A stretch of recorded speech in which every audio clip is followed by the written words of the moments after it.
आपलं स्पर्मॅटोजेनेसिस आणि testosterone production. आपण कोणते विटॅमिन्स घ्यायला पाहिजे सेक्शुअल परफॉर्मन्स आणि बेडरूम परफॉर्मन्स चांगले इम्प्रूव्ह करण्यासाठी, पण बाकी यांच्यामध्ये काय डेफिशियन्सी आहे, याने काय करायला पाहिजे काय नाही करायला पाहिजे। टेस्टोस्टेरॉन हार्मोन प्रोडक्शन होत नाही आणि त्याच्यामुळे काय होतं की आपल्या डिझायर कमी होतात आणि डिझायर कमी असतात बॉडीमध्ये, ज्याला आपण सेक्स ऑर्गन पण म्हणूया, ते आहे हार्ट। जर तुमचा हार्ट चांगला असेल, तुमचा जो परफॉर्मन्स आहे तो नक्कीच पोर होणार। कारण की नमस्कार मित्रांनो, बरेच आजार टाळण्यासाठी आपण काही ना काही एक्सटर्नल सप्लिमेंट घेतो किंवा विटॅमिन्स घेतो, पण खरोखर सेक्शुअल परफॉर्मन्स आणि बेडरूम परफॉर्मन्स चांगले इम्प्रूव्ह करण्यासाठी आपण कोणते विटॅमिन्स घ्यायला पाहिजे त्याच्याविषयी आज मी थोडक्यात तुम्हाला सायंटिफिक इन्फॉर्मेशन द्यायचा या व्हिडिओद्वारा प्रयत्न करीत आहे। मित्रांनो, मी आहे doctor Umesh. As a clinical sexologist म्हणून गेल्या 40 वर्षापासून मी सातत्याने तुम्हाला मार्गदर्शन करीत आहे आणि काउन्सिलिंग करत आहे। काही तुम्हाला माहिती देत आहे, काही ट्रिक्स देत आहे, काही तुम्हाला व्यायाम शिकवत आहे किंवा काही तुम्हाला पदार्थ खायला सांगतोय। तर हे सगळ्या गोष्टी तुमचं इंटिमेट लाईफ कसं इम्प्रूव्ह करू शकता त्याच्याविषयी मी तुम्हाला नक्कीच माहिती देत असतो। मित्रांनो, खरोखर माझी ही माहिती, माझे जे अनुभव आहे हे जर तुम्हाला आवडलं असेल तर नक्कीच माझ्या मराठी यूट्यूब चॅनलला सबस्क्राईब करा आणि जास्तीत जास्त आपल्या मराठी बांधवांना शेअर करून त्यांना पण बेनिफिट करून द्या। तर मित्रांनो, आजचा जो आपला विषय आहे की आपलं लैंगिक आयुष्य चांगलं बळकट करण्यासाठी किंवा परफॉर्मन्समध्ये इम्प्रूव्ह करण्यासाठी आपण कोणते असे विटॅमिन्स आहे ज्याच्यावर आपण लक्ष देणं खूप गरजेचं असतं। कारण की माझ्याकडे जे काही पेशंट येतात, मी ऑब्झर्व करतो की यांना फक्त सेक्शुअल परफॉर्मन्स चांगलं पाहिजे, पण बाकी यांच्यामध्ये काय डेफिशियन्सी आहे, याने काय करायला पाहिजे काय नाही करायला पाहिजे याच्याबद्दल त्यांना अजिबात नॉलेज नसतं आणि तेच नॉलेज मी माझ्या क्लिनिकमधून प्रत्येक पेशंटला देत असतो।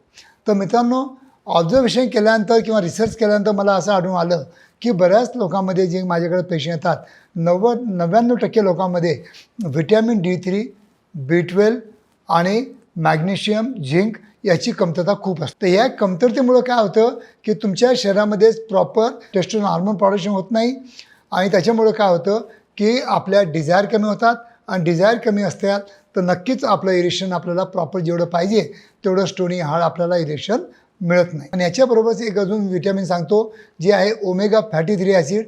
हे पण विटॅमिन आपल्या चांगल्या हार्टसाठी आणि चांगलं सेक्शुअल लाईफ बनवण्यासाठी खूपच अत्यंत महत्त्वाचं असतं। तर आता बऱ्याच मी व्हिडिओ तुमच्यासाठी दिलेले आहेत की ओमेगा फॅटी 3 ॲसिड जे असतं हे जास्तीत जास्त फिशमध्ये जास्त असतं आणि काही प्लॅन्टमध्ये असतं। आता काही लोक फिश खात नाहीत, इवन नॉनव्हेजवाले पण चिकन मटण खातात पण फिश खूप कमी खातात।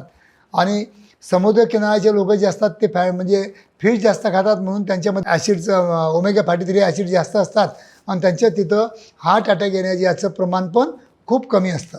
म्हणून ओमेगा फॅटी 3 ॲसिड यासाठी तुम्हाला ॲडवाईस करतो की सगळ्यात चांगलं महत्त्वाचा जो ऑर्गन आपल्या बॉडीमध्ये, ज्याला आपण सेक्स ऑर्गन पण म्हणूया, ते आहे हार्ट। जर तुमचं हार्ट चांगलं असेल, मजबूत असेल तर त्याचं जे प्रेशरचा म्हणजे जे ब्लड फेकाचा जो प्रेशर असतो तो चांगला राहील आणि आपल्या इंडियाकडचा रक्तपुरवठा वाढवण्यासाठी नक्कीच ओमेगा फॅटी 3 ॲसिड हे चांगल्या प्रमाणात पाहिजे। त्याचे सप्लिमेंट माझ्याकडे आहेत, तर ते तुम्ही सप्लिमेंट रोजचं एक कॅप्सूल नक्कीच घेऊ शकता। दुसरं आहे व्हिटॅमिन D3। आता व्हिटॅमिन D3 तुम्हाला काही तपासण्याची गरज नाही। व्हिटॅमिन D3 आणि B12 जर तपासणी जर तुम्ही लॅबोरेटरीमध्ये केली तर 3000 रुपये खर्च आहे। तर 3000 रुपये न करता व्हिटॅमिन D3च्या कॅप्सूल भेटतात। आठवड्यातून एक गोळी घ्यायची असते आणि 8 गोळ्या 8 आठवड्याला घ्यायच्या असतात। असं प्रत्येक वर्षी या गोळ्या रिपीट करायच्या आणि सिम्पली व्हिटॅमिन D3 तुम्ही वर्षातून एक वेळ घेण्याची सवय लावून टाकायची, जे की मी पण घेतो। तिसरी गोष्ट आहे B12। आता B12 म्हणजे फॉलिक ॲसिड जे असतं त्याचं प्रमाण चांगलं पाहिजे, कारण की ते आपलं हिमोग्लोबिन आणि आयर्न डेफिशियन्सी ॲनिमियाला दूर करतं। कारण जर तुमच्या म्हणजे शरीरामध्ये रक्त जर कमी असेल तर नक्कीच तुमचा जो परफॉर्मन्स आहे तो नक्कीच पोर होणार। कारण की आपल्या इंडियाकडचा रक्त पुरवठा जो असतो तो कमी मात्रामध्ये होतो आणि त्याच्यामुळं आपल्याला हार्ड इरेक्शन मिळण्याच्याऐवजी आपल्याला सॉफ्ट इरेक्शन मिळतं आणि सॉफ्ट इरेक्शन मिळालं म्हणजे समजून जायचं की आपल्या शरीरामध्ये कुठं ना कुठं रक्ताचं प्रमाण कमी आहे आणि त्याला मेंटेन ठेवतं हिमोग्लोबिन, आणि त्यासाठी तुम्हाला कंपल्सरी फॉलिक ॲसिड B12 घेणं अत्यंत गरजेचं असतं।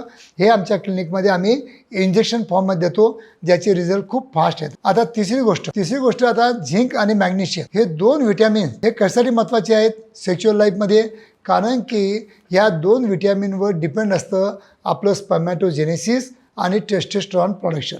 टेस्टोस्टेरॉन प्रोडक्शन जितकं चांगलं असेल तितकं तुम्हाला यूथ ठेवणार, कारण आपण म्हणतो testosterone is the youth hormone. जो आपला जवान ठेवण्याचा जो हार्मोन आहे तो टेस्टोस्टेरॉन आहे. आणि तो टेस्टोस्टेरॉन जर चांगला असेल तर आपल्याला अँझायटी येणार नाही, डिप्रेशन येणार नाही, आपले हार्ट स्ट्रॉंग राहणार, आपले बोन स्ट्रॉंग राहणार, आपले मसल स्ट्रॉंग राहणार. Everything is depend on the testosterone hormone. तर testosterone hormone is the youth hormone. म्हणून त्या हार्मोनची लेवल प्रॉपरली बॅलन्समध्ये ठेवणं हे आपल्या लैंगिक आयुष्यामध्ये खूप गरजेचं असतं. आणि त्याच्या प्रोडक्शनसाठी जे झिंक आणि मॅग्नेशियम जे आपल्याला पालेभाज्यापासून किंवा फळांमधून भेटतं त्याचं सेवन करणं अत्यंत गरजेचं असतं. तर मित्रांनो, हे 4ही सप्लिमेंट माझ्या क्लिनिकमध्ये अवेलेबल आहेत.